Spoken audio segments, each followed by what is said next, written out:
Arsene, good morning. What was it like to have a family Christmas rather than a training ground Christmas this year? It's a good feeling and a new one for me, but overall it was quiet and gives you as well a little bit time to reflect on what happened in the game before, but you usually have no time in over Christmas, and to prepare for the next one, you know, to think about the next game.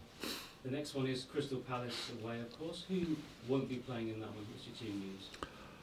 Well, Nacho Monreal is out, of course, of the game because he got injured, and Olivier Giroud, Aaron Ramsey are out as well, and that's basically it. Do you have any time frames on those three players? Nacho Monreal, I would say 10 days. Olivier Giroud, as I said before, 4 to 6 weeks. But he's a quick healer, so I'm hopeful that he will be less than 4. Aaron Ramsey should be back beginning of January. Halfway through the Premier League season, what has the team done well and what do you think it could do better? Overall, I think we had a good team dynamic. Where we have been strong at home and didn't do enough points away from home. That's what we have to correct and maybe improve our defensive stability. You're, as we say, roughly at the halfway stage of the season. Are you content with where you are on the table, or do you think that, given the way you've played and the consistency you've had, you should possibly be a little bit higher? We should be higher, of course, and we are not happy with where we are, and that's what we have to correct. We do not play and put the effort in to be where we are. We want to be high up. Have you decided yet whether you'll replace Olivier Giroud or try to replace him in January as a big squad member to be losing for a period of time? No, Olivier Giroud will. I think he will be back beginning of January. Beginning of January? I thought you said 4 to 6 weeks. Yes, but 4 weeks, the incident happened 10th or 15th of January, so 10th of December, so 10th of January, 15th of January should be back. More generally, do you expect to be busy in the January transfer window? We're days away from it starting now. Do you think there'll be any value out of it? I will be busy, yes, because first of all, we have clubs who call you to get players on loan or to buy your players, and as well I'm open-minded on any possibility to strengthen our team. What's the latest with Alexis Sanchez? Some reports are saying that you're confident he'll sign a new contract, others are saying that you may cash in on him. Have your thoughts changed at all in the last couple of weeks as we approach the window? No. Honestly, no. We have not been approached by anybody anyway, and I just stick to what I said before. Jose Mourinho said yesterday that £300 million isn't enough to win the Premier League. How much is enough? I mean, can you see where he's coming from? He's talking about Manchester City spending what you'd spend on a striker on their fullbacks. Look, I have been in that position for 21 years, so I will not start to complain now. I had always one team, at least, sometimes 4 who were richer than I was, or 3 teams who were richer than I was. So I learned to cope with that and to deal with that. I think what is most important is that you deal with your own situation as well as you can. And yes, we have Man City is richer than us. Yes, Chelsea is richer than us. Yes, Man United is richer than us. But I still believe we have to find a way to be successful. What's the latest on Jack Wilshere? Do you still expect him to be offered a new contract? Is something you want to keep? We will sit down with him, yes. And that's it, just going to sit down with him? I mean, do you expect him, what's your feeling there? Do you think he'll stay? I believe that if we can meet a point of agreement financially, he will want to stay.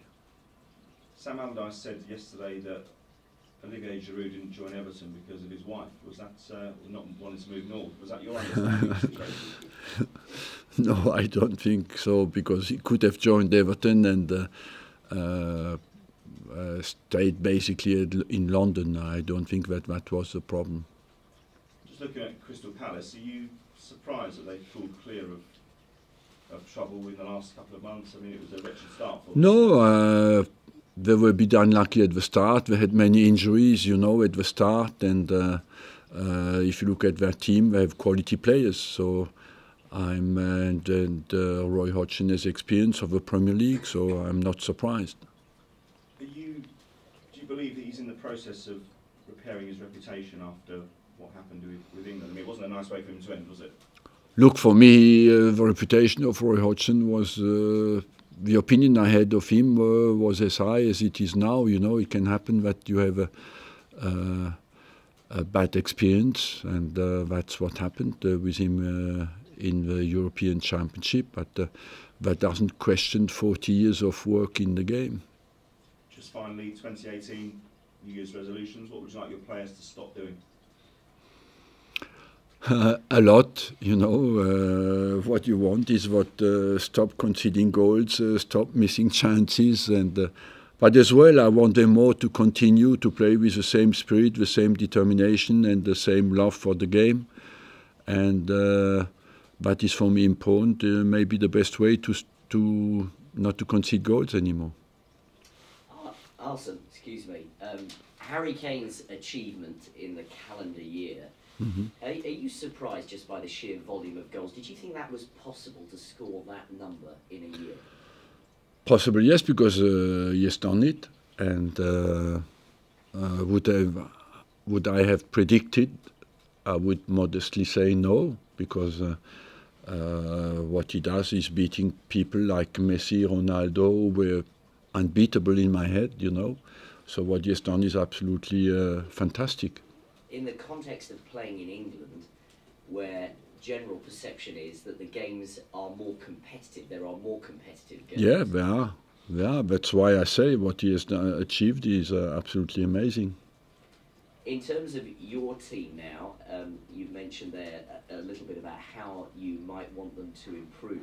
How are you going to get that extra level of consistency that you're looking for? I think we have been very consistent at home, you know. The quality of our performance has been absolutely fantastic. We lost one game that a neutral observer said would even concede that we had an outstanding performance in the unique game we lost.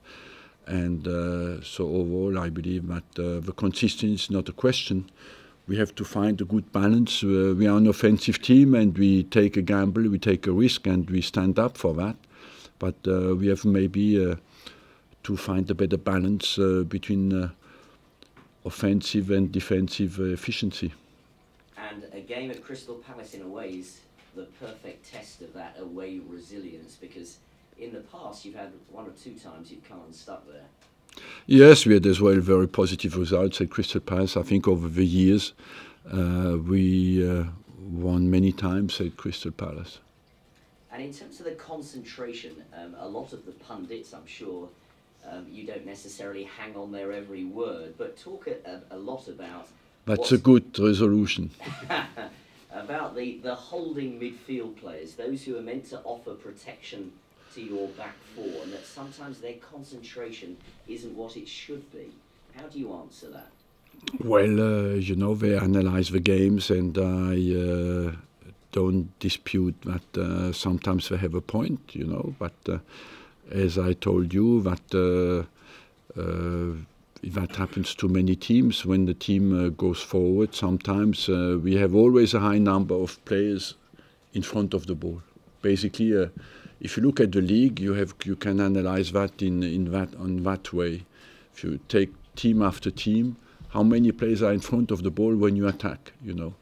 And we are one of the teams in the league with the most players in front of the ball when we attack. That means, as you say, that for us to get back quickly, to defend quickly in transition is absolutely vital.